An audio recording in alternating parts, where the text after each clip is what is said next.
All right, guys, I got about 3:30. I'm off on the whiteboard here. Everybody hear me okay?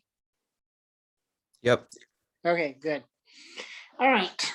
So let's see. We got a bunch of stuff due tomorrow, right? With lab, we've got the buffer homework, which is due, which hopefully everybody is getting along with. I think I've had a question or two about it, so it tells me you guys are working on it.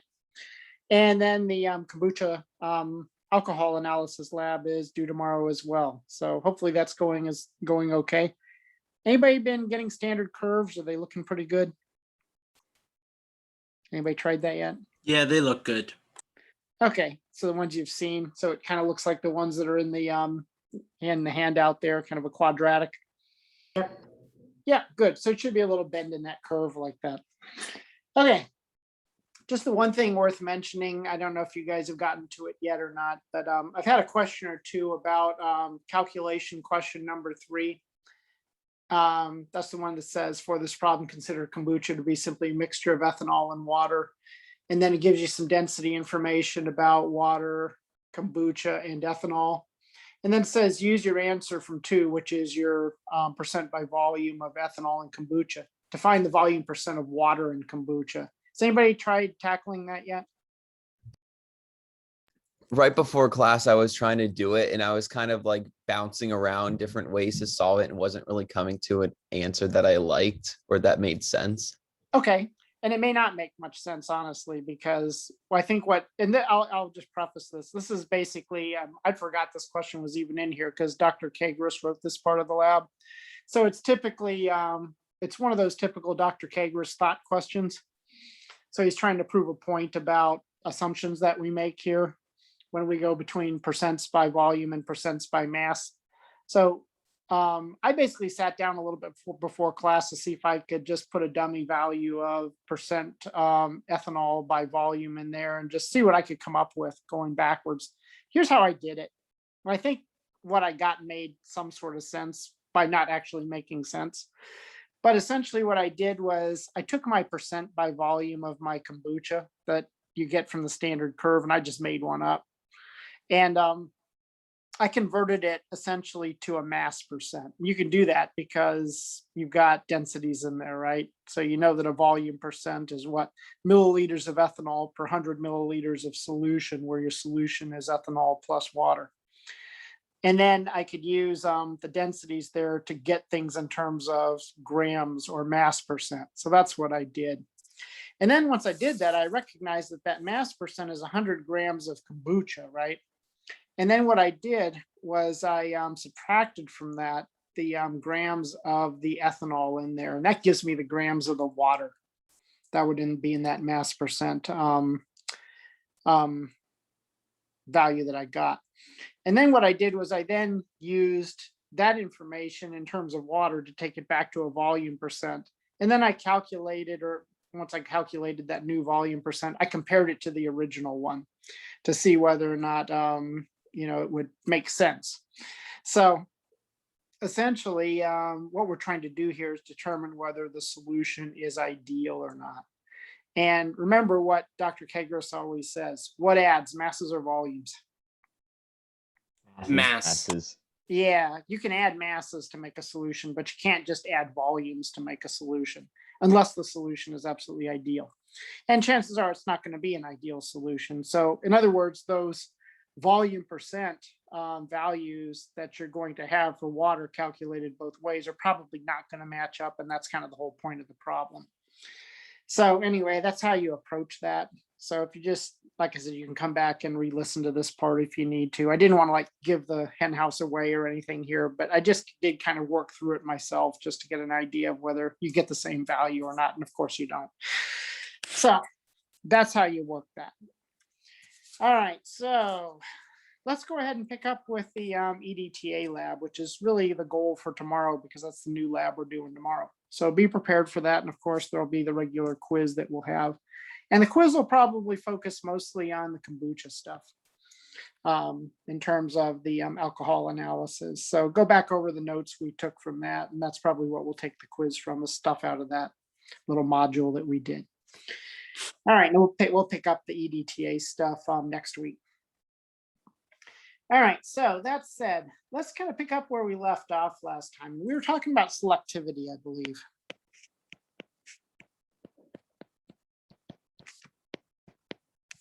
And we kind of defined that in our notes last time.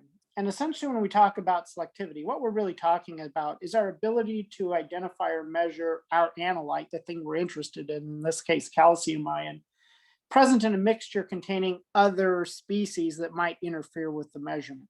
Okay, so in our case, if we're talking about a real water sample and we want calcium, there's probably 5, 10, 50 other metal ions in there that could also potentially react with EDTA and foul up our measurement. So how do we actually build some selectivity into this thing? And we talked about a few ways of doing it, which I'll just quickly review. First thing we said is that we can use differences in KF, right?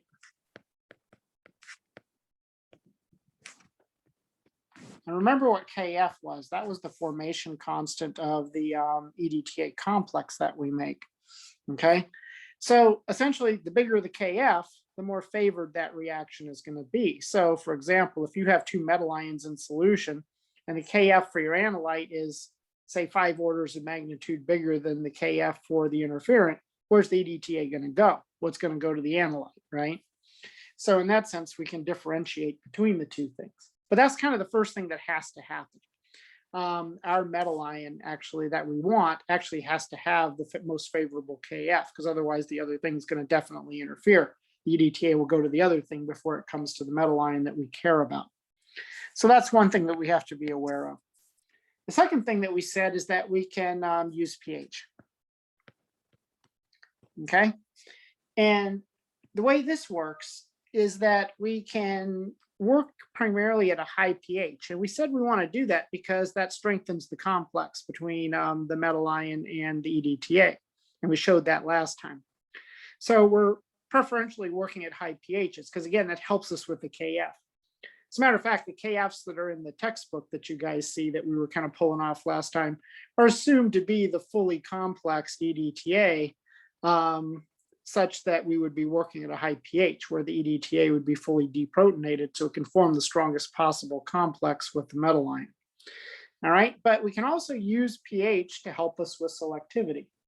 And I think I very, very briefly talked about an example of that. So let's just go back in a little more detail without actually hand waving and showing some K values and showing that this could be the situation.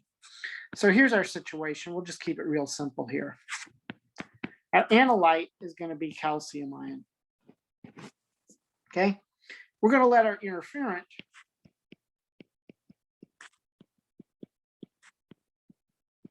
be iron 3 ion. I think that's the example I gave you guys last time at the end of class, and we kind of really quickly went through it. All right, so if I want to compare those, we first go to item 1, which is differences in KF. So I'm hoping in this case that the analyte's going to have a bigger KF than the interferent would. Okay, so I went and actually determined a KF for each one of these things with regard to EDTA. So if I'm talking about my analyte, here's the reaction.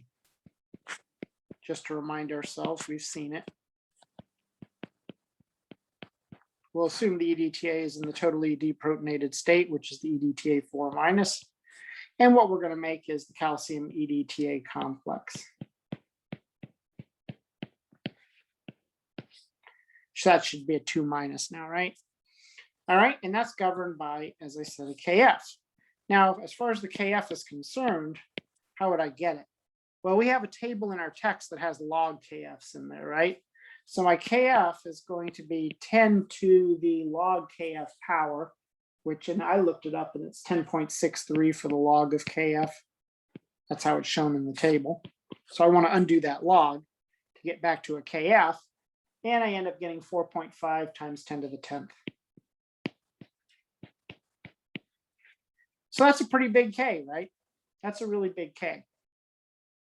So let's do the same thing for the interferent. So that reaction would be iron 3 plus in aqueous solution reacting with EDTA.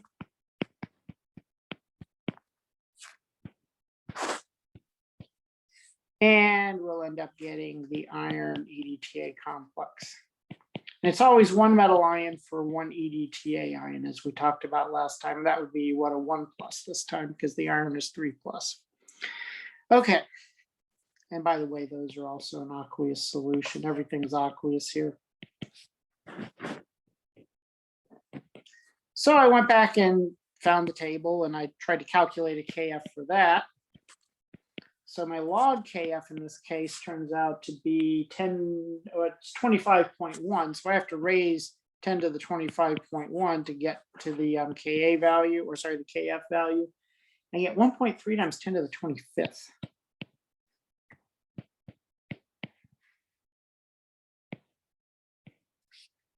All right, so what does that tell us? Which complex is actually more stable, the calcium EDTA or the iron EDTA? The iron EDTA. Yeah, the iron EDTA is definitely the more stable complex. So is this good news or bad news for us? Bad news. It's bad news, yeah. So if I've got a mixture of calcium ion and iron 3+ in there, and I add any EDTA to the solution, where's it going to go? Go with the iron. It's going to go to the iron. That's exactly right, because I have a much huger KF associated with that process. Okay, so we're basically playing games with competitive equilibrium here, which happens a lot when we deal with real solutions. So I have a real bona fide problem here, okay? Obviously, the EDTA is not going to complex to the calcium ion. So I need to find a way to rid myself of the iron 3+ so that it won't react with the EDTA, okay? So here's what I'm going to do. Here's the solution to my problem. I'm going to precipitate the iron 3+ as the hydroxide.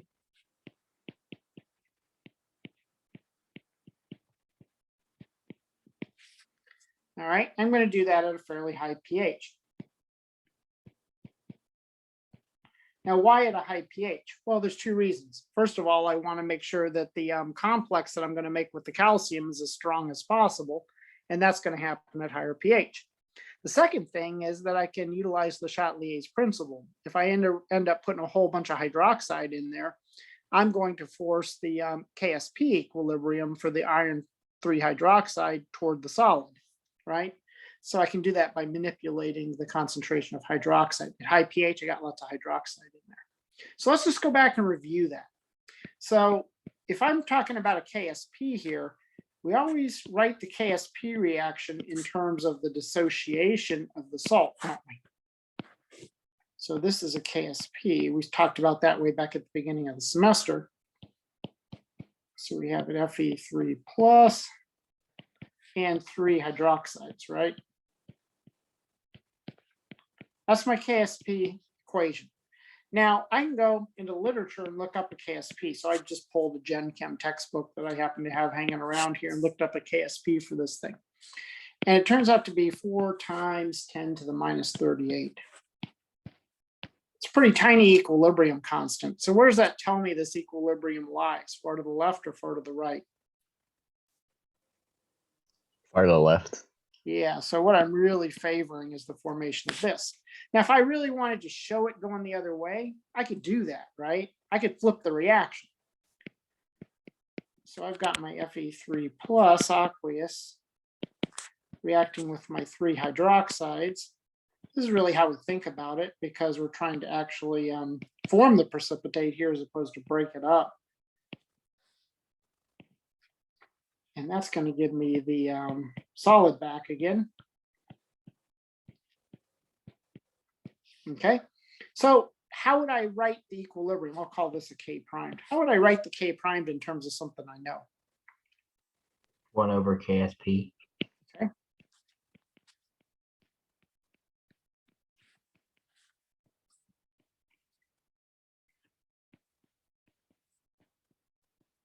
So 1 over 4 times 10 to the minus 38 is going to give me a really big number, isn't it? So I calculated that. That's about 3 times 10 to the 37th. So now I've got something I could actually compare directly with my KF, right? So there's my KSP, all right? And what did I say the KF was? Well, I said the KF was this. 1.3 times 10 to the 25th for the formation of the iron EDTA complex. So if that's 10 to the 25th, but the formation of the precipitate is 10 to the 37th, which one's going to win out? The precipitate. Yeah, much, much bigger, orders and orders of magnitude bigger, right? So this is going to work just fine. In other words, if I have enough hydroxide ion in there to satisfy the KSP requirement, right? And that's something that has to happen, right? K versus Q. All right. As long as I've satisfied that requirement, I'm going to essentially take all of the iron 3 out as the precipitate. So it's going to be sitting on the bottom of the beaker. All right. So if it's sitting on the bottom of the beaker as a precipitate, a very stable precipitate, do I need to worry about the EDTA grabbing it? No. No, I don't. Okay. So now what's the EDTA going to go after? The calcium. It's going after the calcium, and that's what I want. Okay. So this is a way I can actually use competitive equilibrium to try to build some selectivity into the process here. Now, there's some other ways I can do it as well. There's a whole chart in your book that talks about that. Like another thing we could do if we wanted to is if there's an interfering ion, I could add another ligand in there that maybe doesn't react with the analyte, but it reacts very readily with the interferent. And I can pull it out as a very stable complex ion in solution. So it's in there basically complexed out, hanging around in solution, but the EDTA can't go in and grab it because it doesn't have a big enough KF. So I can essentially remove it that way as well. But I won't really talk about that. But that's another route I could take. So, you know, what I basically want to use here are various tricks of competitive equilibrium to allow me to isolate the ion that I want in solution to the exclusion of all the others that I don't want. Okay, does that make sense to everybody? So whenever you're doing like this competitive like equilibrium problems, so you would have to add the EDTA and the hydroxide all at once, because I guess if you would add the hydroxide with just the Ca and Fe in there, it would grab onto both the Ca and Fe and precipitate them. So would you have to add both at the same time to make sure everything is like only going to what it would go to? Well, what you do in a case like that is that's a good question. So you would ask, all right, so what would is calcium hydroxide? That would be the other thing we would make, right? Yeah. Is calcium hydroxide insoluble? And I'm looking it up right here. It's got a KSP of about 5 times 10 to the minus 6. Okay. So yeah, in the absence of EDTA, you would make a calcium hydroxide precipitate. All right. But so in that particular case, you could go ahead and probably add the hydroxide first, and you could precipitate both of the species out. So both the calcium hydroxide would come out and the iron hydroxide would come out. Okay, so you have 2 precipitates sitting down there. But now here's the question. What if I now start adding EDTA? What's going to happen? I guess would it go anyways? It would decompose and then the Ca would still go to the EDTA. Sure. Now you might have to stir the solution around a little bit so you can get some surface area exposed, but yeah, that's exactly what's going to happen. I mean, the EDTA at that point is actually going to start grabbing the precipitated calcium and pull it out of precipitate. So yeah, that's exactly what would happen. And a good example of this is, for example, you can either solubilize or desolubilize a metal hydroxide by just acidifying it, right? So if I had a calcium hydroxide precipitate and I wanted to get it back into the soluble form, I could just titrate it with some acid, couldn't I? Bring the pH down. And eventually what's going to happen? You're not going to have enough hydroxides in there in the solution to satisfy the KSP requirement. And then what's going to happen? The calcium gets released back into solution. So it's really similar to that kind of situation. And as you get more and more into equilibrium and acid base and KSPs and KFs and all these things in dynamics, you're going to talk a lot more about this kind of stuff. So yeah, I mean, it really doesn't matter the order in which you do it. You can tie it up as the calcium hydroxide, but as long as you start getting EDTA in there to the point where you can satisfy the KF requirement, you're going to pull it right back out. Make sense? Yep. That was a good question, actually. All right. And by the way, if you go back and you look at that chart I was telling you about, and I forget what that table is in your book. I don't have the book in front of me, but that's actually pretty nice because it actually shows you sort of what the threshold pH that you can be working at to satisfy that KSP requirement would be. And I think it turns out in this particular case to be about a pH somewhere around 6. So, I mean, it's even still on this acidic side, but there's enough hydroxide residually in there to satisfy the KSP requirement. Now, we're in great shape because do we work at pH 6 normally? No, we want to be more basic than that. So we're going to have scads of hydroxide in there. So what that means is we're using Le Chatelier's principle to force that reaction even further to the right. So, but it's a useful table to kind of go in and look at because it has a bunch of different metal ions and it sort of shows the pH ranges over which you can do competitive equilibrium and then titrate them with EDTA without, for example, having to worry about KSP versus KF and all this business. So somebody's actually worked all that into a table so you can actually see for any given ion where you ought to be working pH wise. All right, so next thing I want to address here, which is kind of some cool color change chemistry here, and that's the indicator endpoint. So like other titrations we've done in the past, we're going to utilize an indicator here. So this indicator is what we call a metal ion indicator, as opposed to say an acid base indicator.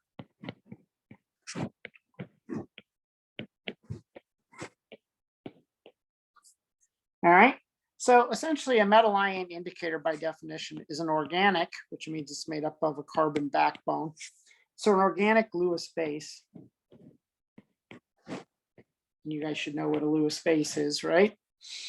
That changes color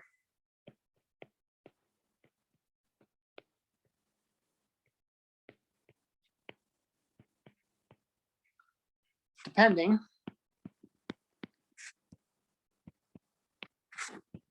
on whether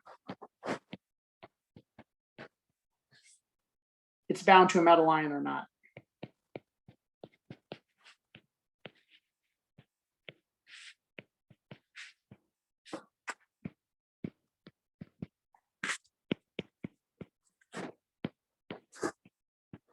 So when we say it's a Lewis base, that's another way of saying that it can be a good ligand, right?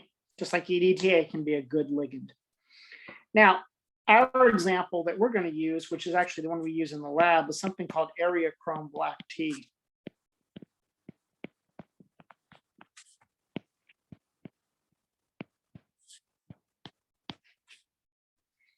And we actually symbolize it by EBT 2-. So just like EDTA, it has its own acid base chemistry associated with it.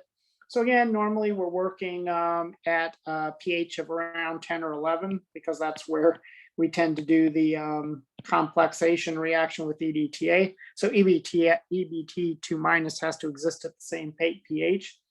And that's its fully deprotonated form as well. So here's the deal. It turns out that it's blue in its free form at pH 10 to 11, which is where we technically work, okay? Now, let's say we complex it to something like magnesium. So we can make, for example, the magnesium EBT complex. This turns out to be a wine red color. I guess like red wine is what they're talking about here. So you can probably tell the difference in color between like sky blue and red wine. And that's kind of what the color change looks like. Okay, but the point is you can see that in its free form, without the metal ion, it's blue. But when it complexes to the metal ion, it turns out to be wine red. All right. So the question now is, how does it work as an indicator?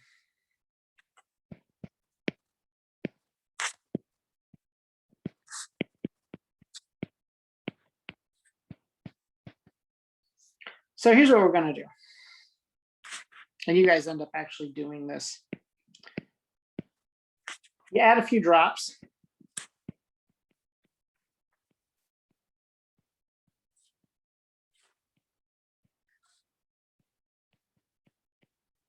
Of magnesium EBTA solution to the analyte solution prior to titration.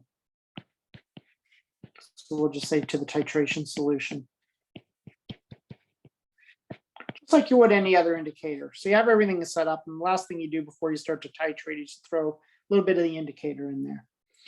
Okay, so what I want to do is take a look at where we are before the equivalence point. See what we have in solution.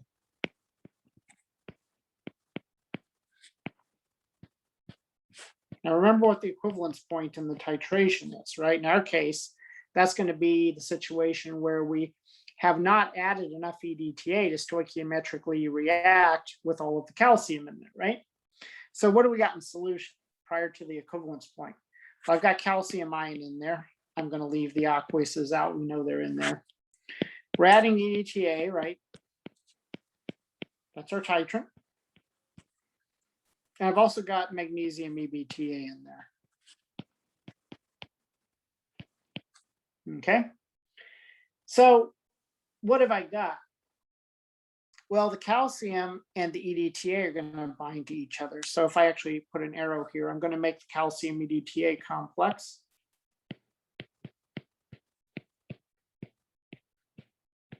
Okay. I've still got magnesium EBT.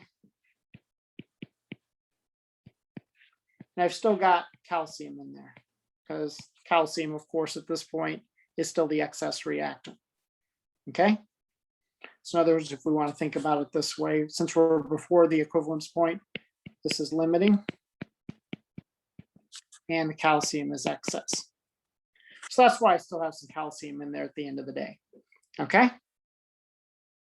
Now, let's go just beyond the equivalence point.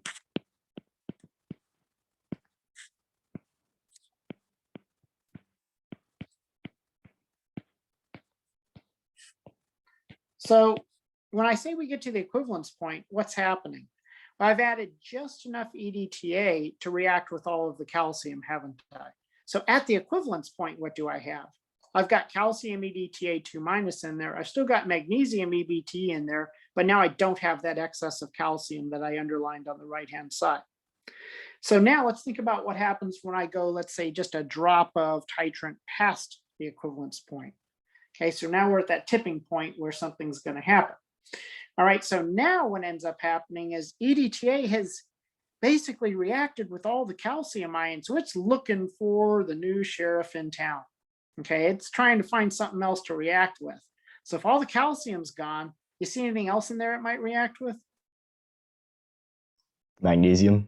Yeah, it's looking for a metal ion. Ooh, and there's some magnesium that's tied up with the EBT.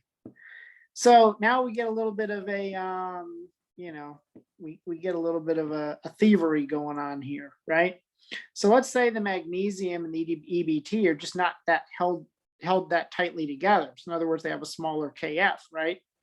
So now what happens? If I put excess EDTA in there, it's going to go up there and it's going to pick on that EBT and steal the magnesium away from it, right? So that's exactly what ends up happening. So now the magnesium EBT becomes the next point of attack for the EDTA. Since I'm now putting just a little excess EDTA in there. So now what's going to happen is I'm going to do a little bit of a ligand exchange here where the magnesium is going to grab the EDTA, or the EDTA, I should say, is going to grab the magnesium, right? And what's that going to do? It's going to free up the EBT. Oh, so remember our colors. If magnesium EBT is in there, what color is the solution? Wine red. Yeah, that's red. But if the EBT doesn't have magnesium associated with it, if it's in its free state, what's its color then? Blue. Blue. Okay, so you can see exactly what's going to happen. When I get a very slight excess of EDTA 4- in there, that ligand exchange occurs, and I see a conversion in color from red to blue because I'm decoupling the magnesium from the EBT. All right, and for this to happen, what do we have to say about KFs? Well, we have to say that the KF of the magnesium EDTA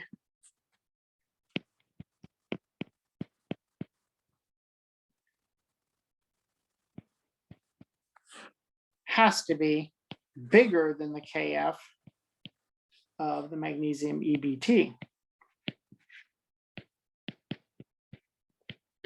Okay. But what else can I say about the Kf of the magnesium EDTA relative to the Kf of the calcium EDTA? Which one has to be bigger?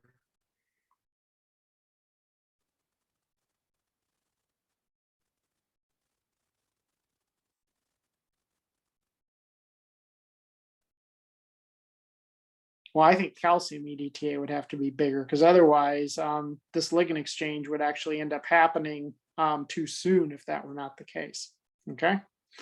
So that's the primary thing that has to happen. So you're going to see this color change tomorrow when you do this. So now you can think back about it and understand, okay, why that color change is actually occurring. All right, questions about that, guys?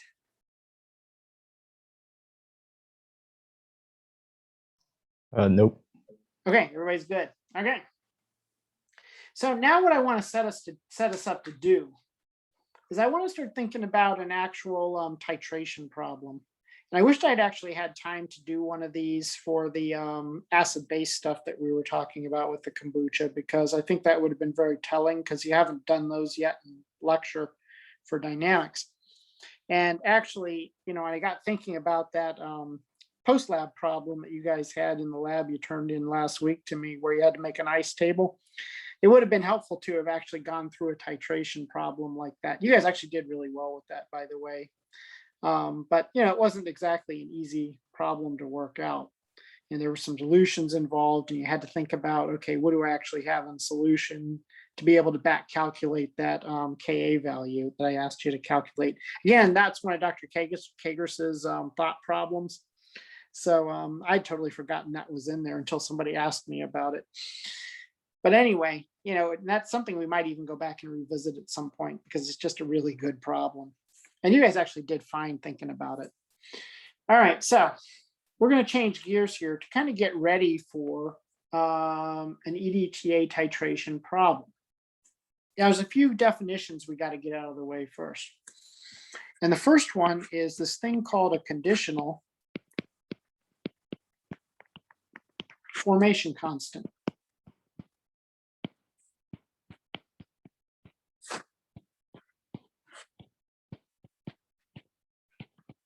Okay, and we typically call this a Kf primed. So it's a formation constant, just like we've talked about, but it's going to be pH dependent. Okay, so that's the first thing. Kf prime depends on pH. And we've already kind of talked about this, as you're going to see. Okay, and the deal is that the Kf primed is often way less than the standard Kf as the pH goes down or becomes more acidic. Okay, now why is that? Well, we talked about that, right? Because as the pH goes down, what's happening? Well, we're protonating the EDTA, right? Because remember, we can protonate or deprotonate the EDTA 6 times, can't we? It's a hexaprotic acid. Okay, so as you lower the pH, you're protonating more of those sites. And if you're protonating those sites, what can they not do? Bind to the metal ion. That's exactly right. So you're decreasing the efficacy of binding of the ligand toward the metal ion because you're tying up those electron pairs by protonating them that would otherwise be used to form bonds into the metal ion. Okay, so as the pH goes down, this effective or conditional formation constant also goes down. Okay, so here's the equation for it. It says that K primed F, which is my conditional constant, is equal to some prefactor alpha, okay, times the original Kf. Now, this alpha is some kind of a scaling factor.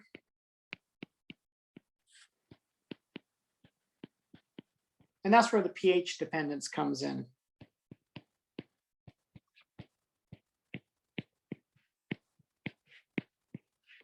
Now, there's a table in your textbook that actually shows the alpha value at a bunch of different pHs. Okay, and obviously the alpha value gets smaller and smaller and smaller as the pH goes down. Now, what Kf are we talking about here? Now this is the fully deprotonated KF.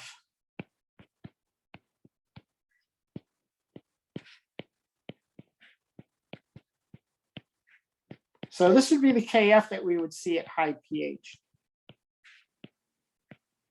So maybe somewhere around like 12 or 14 or something like that, way up there where we know that the complex, that the EDTA is absolutely fully deprotonated.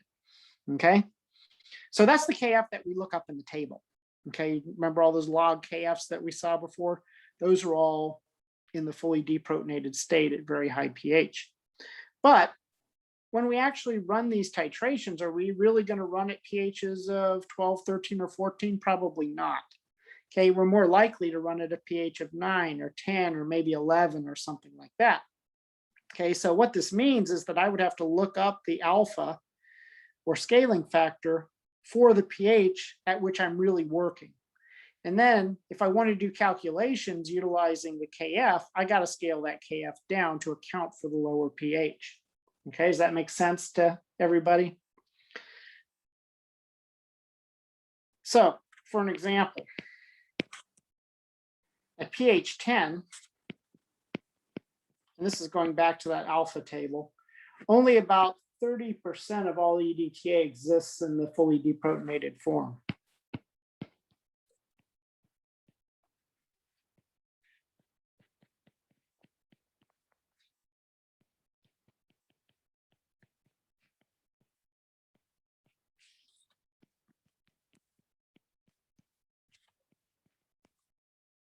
All right, so what do? Well, this means that we have an alpha equal to 0.30, okay, and you can find that in the table. So at pH 10, alpha is 0.30, and that's what this means. Okay, so what does that mean? It means that my KF primed is equal to 0.30 times the original KF, right? So this scales the KF back. So if I'm talking about calcium ion,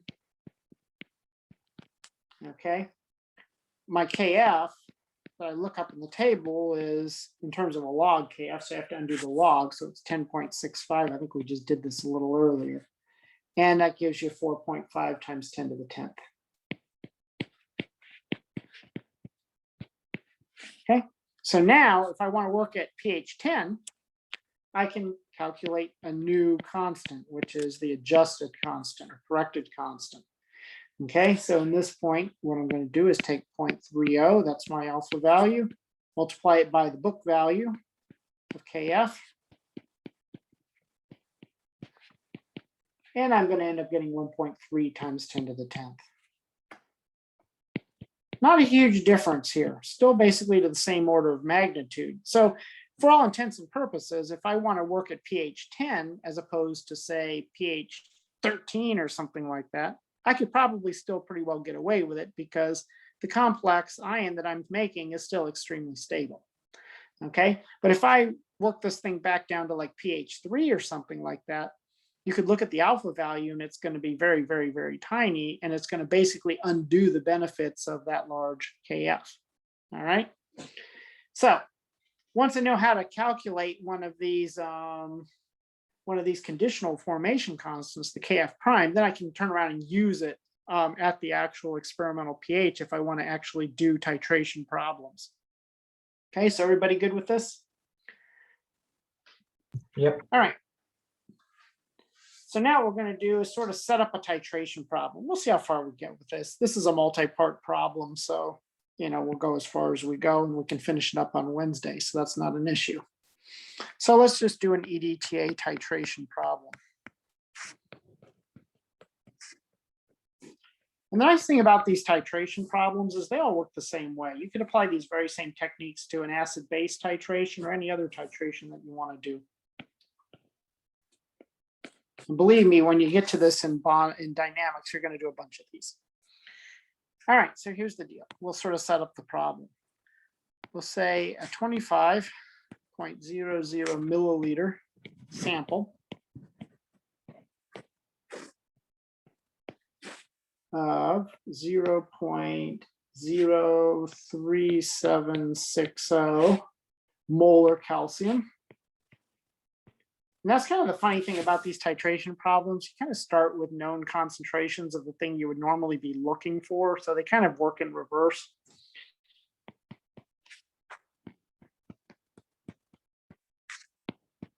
Now we're going to titrate this with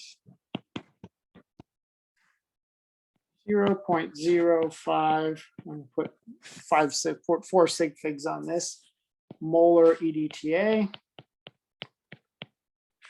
We'll make that 4 minus because that's more or less what it might primarily is at pH of 10. Okay, so I specify the pH here because I need to be able to get back to a conditional constant, right? So that's ultimately why we care about the pH. So this is the basic setup of the problem. Now what we're going to do is we're going to look at the problem at different titration volumes of EDTA. And then what we're going to do is we're going to sort of back calculate from that, for example, the free concentration of calcium in the solution. All right, so as it turns out, we're going to be utilizing at certain points in this equilibrium techniques to do that. All right, so the first thing we might ask, now that we've sort of set up the problem, is what volume of titrant is needed to reach the equivalence point? It's always the first good thing to ask. I'll tell you why in just a minute.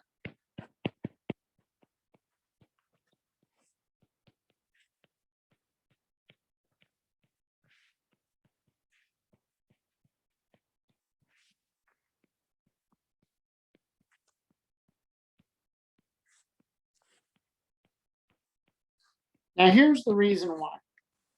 We always do this first.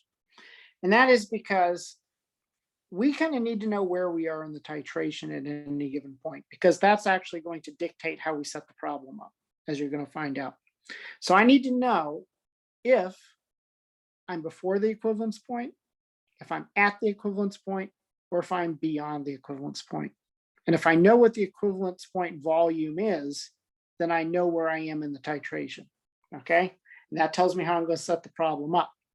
Now, this is not hard because I know what the stoichiometry is between the calcium and the EDTA. Just to remind ourselves, it's calcium reacting with EDTA 4 minus to form calcium EDTA. What does the stoichiometry look like here? It's 1 to 1 to 1 throughout, right? So that's nice to know.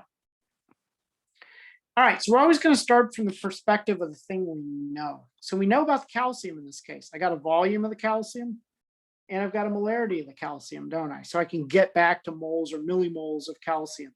Now remember that little trick that the author likes to use, and I like to use it in quant too. If I work in terms of milliliters, I don't have to convert to liters. I can use millimolar concentrations, okay? So in other words, millimoles per milliliters. And that's the same thing as molarity because the millis just cancel out. So we'll just do that. So we'll just work in terms of milliliters. So that's mils of calcium. I'm going to multiply that by the molarity of the calcium, which is 0.03760. And again, look how I do this. It's millimoles of calcium per milliliter of calcium solution. See how the millis cancel and you still end up with moles per liter. So that's just the same as saying that's a molarity. It's just a different way of writing a molarity. But now I don't have to make that conversion from mils to liters. So it saves me a step. Okay, so now I can use my mole bridge. So what two things am I trying to relate to each other? What's calcium and EDTA, right? I'm ultimately trying to get back to what volume of the EDTA solution I need to get to the equivalence point. So I know from my balanced equation that 1 millimole of calcium ion corresponds to a millimole of EDTA. We all remember mole bridges, right? And now let's just see where we are. Millimoles of calcium cancel with millimoles of calcium. But I want to get back to, what is it? A volume, don't I? But what do I have? I have a molarity of the EDTA, don't I? So I can use that molarity to get back to a volume. So I know that for every 1 milliliter of EDTA solution I've got, and that's ultimately where I'm trying to go,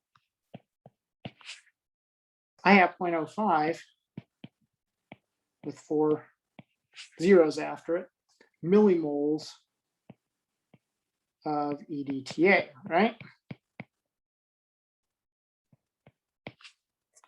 So now what happens? Millimoles of EDTA cancel with millimoles of EDTA. I end up with milliliters of EDTA, and that's what I want.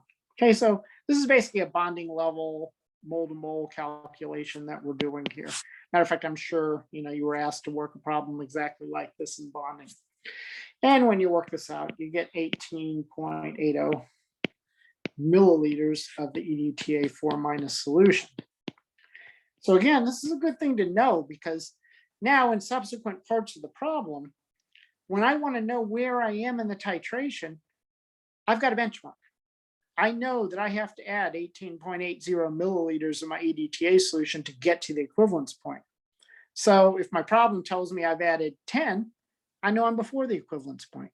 If the problem tells me I've added 27 mils of EDTA 4-, I know I'm beyond the equivalence point. And if the problem tells me I've added 18.80 mils, I know I'm at the equivalence point. Okay, so everybody see why that's valuable? Yep. All right, good. So let's set up part 2 here. So you can kind of see where this is going to go.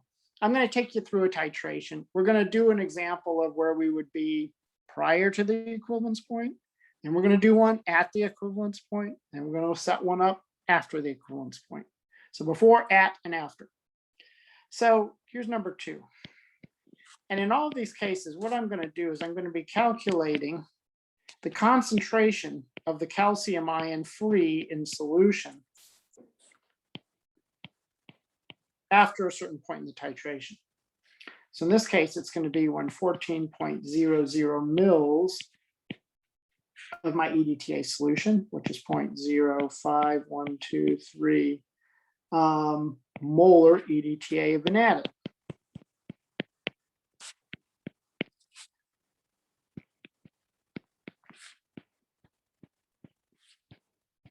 Okay, guys, so just to clarify, where are we in the titration? Before the equivalence point, at, or after? Before. Yeah, so we're prior to the equivalence point.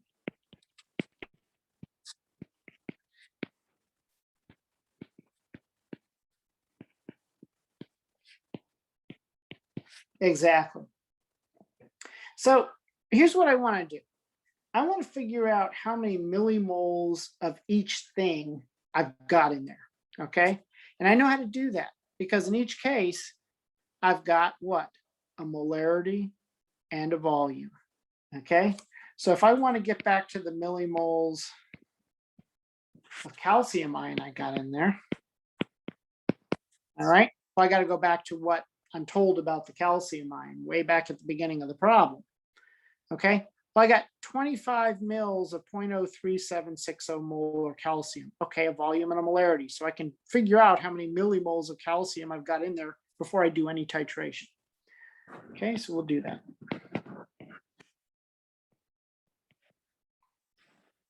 That's milliliters of calcium ion times the molarity,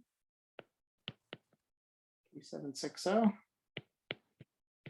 And that's millimoles of calcium per mil of solution, right? I'll just put calcium down here because it's the calcium solution we're talking about.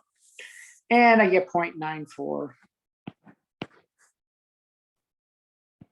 How many sig figs should I have in there? Looks like 4. So do you get 0.94 exactly? Yeah, I don't remember. Yep. So I'll call it 00. So I want to keep all those sig figs, right? Thanks for checking because I've done the calculation.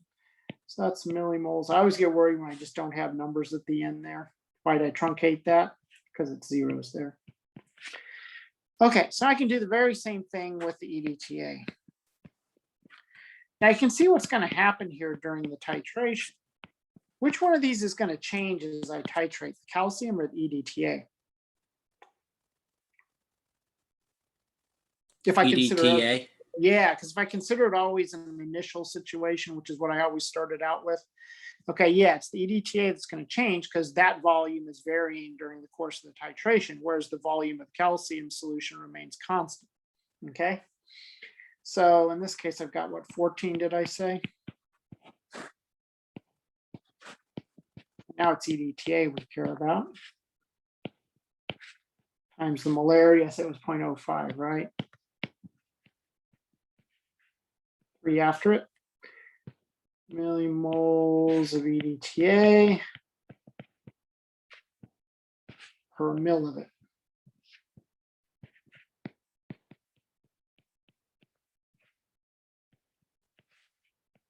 Okay, so mils cancel with mils. And I end up getting 0.70. Now, do you get 0.70000? Is that what you get? Yep. Okay, good. I keep them all. And that's going to be millimoles of EDTA. All right, so here's the deal. We're always going to kind of start by writing the reaction that's going to happen. Okay, so what does the reaction look like? Okay, it looks like, and we're almost basically done here, but we'll just write the reaction and then we'll finish this next time. It's calcium 2 plus EDTA, just leave you with this with food for thought here, going to calcium EDTA complex. Now, what do you know about the KF of this? Is it a big number or a small number? It's a big number. It's really huge. So when I have a really, really, really huge K, what do we assume about a reaction in terms of calculation? Goes to completion. Yeah, so we're going to assume, because that KF is really huge, that this reaction is going 100% to the right. So do I really need to worry about making an ICE table here? What kind of table do I need to make? An ICF table. I need to make an ICF table, and that's where we're going to leave it. Okay, so now what have I got? And can I put moles into ICF tables or millimoles? Sure, I can use moles, millimoles, concentrations, whatever I want to use. But since I already have millimoles, that's what we're going to stick in there. So what does this become? It becomes a limiting reactant problem, doesn't it? So that's where we're going to pick it up next time, guys. All right, everybody good? Yep. All right, I'm going to see you guys all tomorrow for lab. So again, a quick reminder of what to bring with you, right? So you're going to have your calcium EDTA lab all written up and ready to go, and I'll have unknowns all ready and prepped for you. It's really a very quick and simple procedure. It's not going to take you long to do. So it's a fast one. So you guys will probably be out early tomorrow. And then remember to bring your buffer assignments with you, individual buffer assignments, and we'll do a little quiz. So I think other than that, we should be good to go. All right. Have a good one. See you tomorrow. Good one.